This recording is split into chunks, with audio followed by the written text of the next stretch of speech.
வீட்டுக்கு கெஸ்ட் வராங்களா, பிரியாணி அளவுக்கு ரிச்சான ஒரு ரெசிபி வேணுமா? அப்போ இந்த சிக்கன் சாப்ஸ் கிரேவியை ட்ரை பண்ணி பாருங்க. ஒரு கிரேவியே போதும். பிரியாணி, ஒயிட் ரைஸ், சப்பாத்தி, பரோட்டா இப்படி எல்லாத்துக்கூடயும் மேட்ச் ஆகும். இது சிக்கன் தை பீஸை இந்த மாதிரி ஃபுல்லாக கட் பண்ணி வாங்கிக்கோங்க.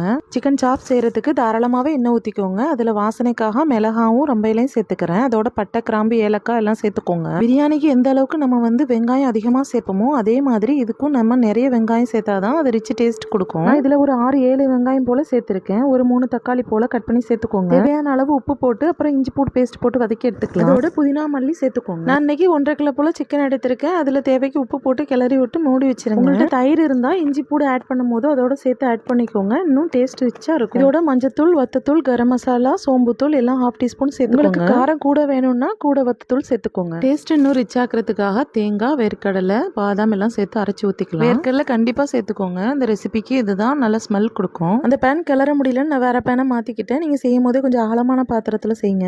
இது மஸ்ட் ட்ரை ரெசிபின்னு சொல்லுவேன். கண்டிப்பாக நீங்கள் ட்ரை பண்ணி பார்த்துட்டு எப்படி இருக்குன்னு கமெண்ட் பண்ணுங்கள். ரெசிபி பிடிச்சிருந்தா சேவ் பண்ணி வச்சுக்கோங்க. இந்த மாதிரி நிறைய இன்ட்ரெஸ்டிங்கான வீடியோஸ் பார்க்குறதுக்கு என்னோட சேனல் ஃபாலோ